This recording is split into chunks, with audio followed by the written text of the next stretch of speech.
Kulit no? Paulit-ulit lang yung nangyayari.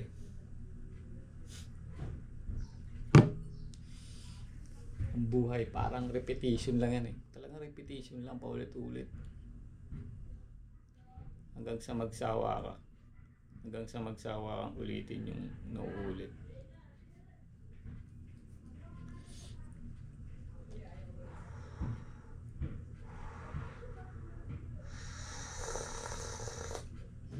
Hanggang sa ma-realize mo, may choice ka palang hindi ulitin yung mga bagay na nauulit.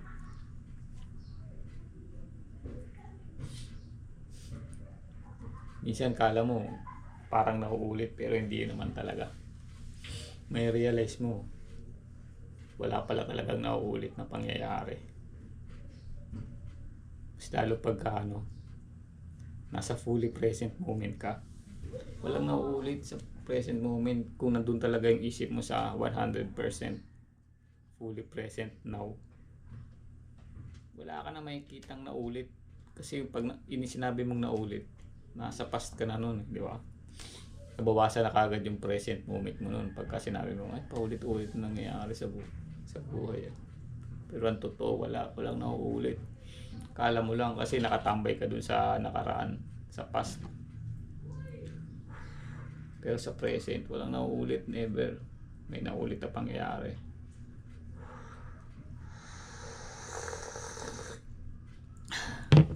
Galing pag sobrang powerful sa present moment now. Nandito ka talaga sa now. Galing.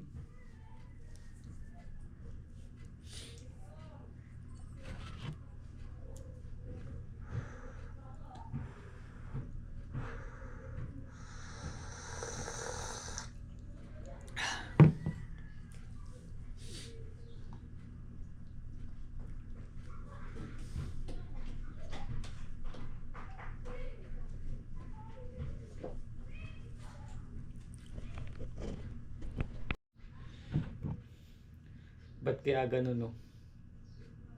Pagka nag-iisip ka ng mga sasabihin, mas lalong wala kang may isip. Pero pagka in-empty mo yung mind mo, doon pumapasok yung mga yung mga idea. Pansinin mo, yung mga iniisip natin, galing lang siya sa galing lang siya sa kung saan napulot lang natin. Hindi naman talaga sa atin. Pero pagka pinatahimik mo yung isip mo, pag pinatahimik mo yung thoughts mo, may mga bagong idea na hindi pa naiisip ng iba na hindi pa naisusulat sa libro, hindi pa nabibigkas ng iba.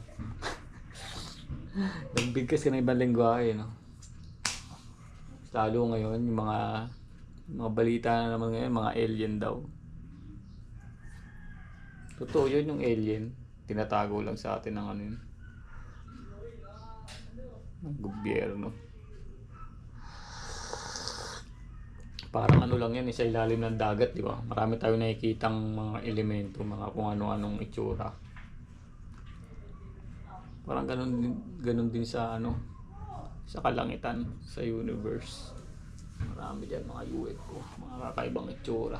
May dumaan sa feed ko kanina. Balita. Mga alien naman daw, mga alien files na naman may lumalabas, mga alien files.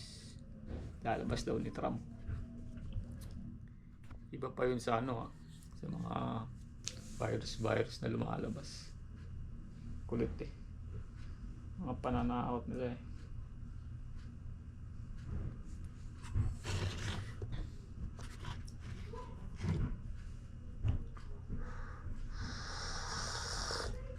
Yun ba yun, naisip ko na yun. Napulot ko lang yun sa social media. Kung dumaan sa binanggit ko. Ganun mag-work yung utak natin Para nga daw sponge. Absorb lang yung utak natin. Absorb lang ng information kung saan. Kahit pansinin mo, kahit ayaw mo yung tugtog, Tapos maya maya magugulat ka na lang, kinakanta mo na. Kahit ayaw mo. Kahit ayaw mo yung mga kanta, magugulat ka na lang maya maya, binabanggit mo na. Ibig sabihin, absorb na kagad ang utak mo kahit ayaw mo. Galing. Pero pagka may awareness ka na, nakikita mo na yung mga dumadaan sa thoughts mo, sa utak mo. Doon ka mananalo. Hindi ka na control ng isip mo, hindi ka na kontrolado ng utak mo. Ikaw na nagko-control mismo. Okay.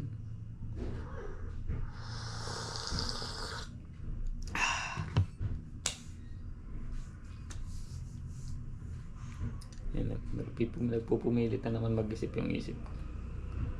Sabi na naman ang isang isip ko, empty mo muna yung mind. Empty your mind.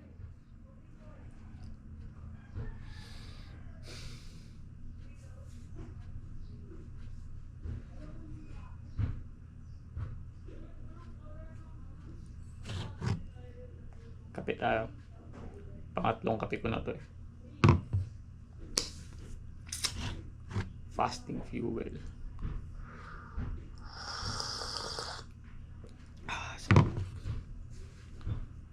Dati hindi ko pa kaya uminom ng black coffee. Napapractice din pala na maging masarap yung hindi masarap. Hindi dating napapractice din pala yung hindi masarap dati na maging masarap ngayon. Tuturuan na yung utak na maging masarap ngayon. Yung black coffee lang, no sugar, no creamer. Dati hindi ko kaya uminom yan eh. Na-addict kasi ako dati sa 3-in-1 coffee ko. Coffee ko, sarap po. Patas pala ng sugar. Hayop na yun. Biruin mo, kailangan lang ng katawan nating sugar sa katawan is 1 teaspoon lang 1 teaspoon. Yun nga, 1 teaspoon lang pala kailangan ng katawan nating sugar sa katawan. Paano pa pagka nagano tayo? 1 cup ng rice. Katumbas ng 1 cup ng rice, 10 teaspoon kaagad pala yun eh. 10 teaspoon pagka na-convert ng system natin sa katawan yung 1 cup na rice. Katumbas nun, 10 teaspoon na sugar. Tuloy mo yun, 1 cup pa lang ng rice, may hit mo na sobra ng 10 times yung kailangan ng katawan mo. Eh tayo pa ang hilig pa natin sa only rice, di ba? Only rice, maliban sa nag-only rice tayo, kain pa tayong tinapay, dessert, kung ano-anong tinapay, pansit, ganyan. Kaya sira yung sistema ng katawan natin eh. Kasi sobra pala tayo sa sugar sa katawan. Bili mo, kailangan lang natin 1 teaspoon ng sugar. Ganun kalala. Kakain pa tayo ng mga prutas. Tataas din ang sugar ng prutas. Pero okay sana yung prutas kasi may mga fiber. Fiber yun. Pero wag lang sobra talaga.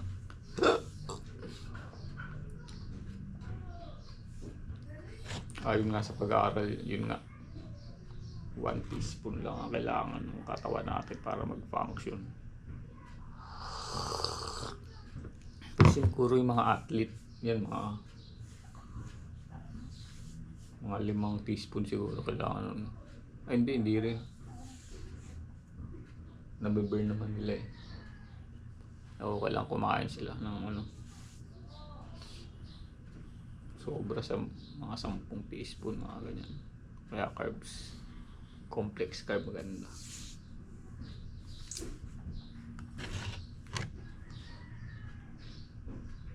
Basta malawak yung malawak yung sistema ng sa loob ng katawan natin nangyayari. Meron din tayong sistema ng mundo sa loob ng katawan natin. Walang pinagkaiba dito sa labas ng mundo. Kumbaga sa mga cells, trillion cells tayo, di ba? Dito sa mundo. Dito sa loob ng katawan natin, cells. Trillion cells. Sa mundo naman, para tayong mga organism din dito sa mundo, sa planet Earth. Para din tayo mga cell sa katawan. Galing.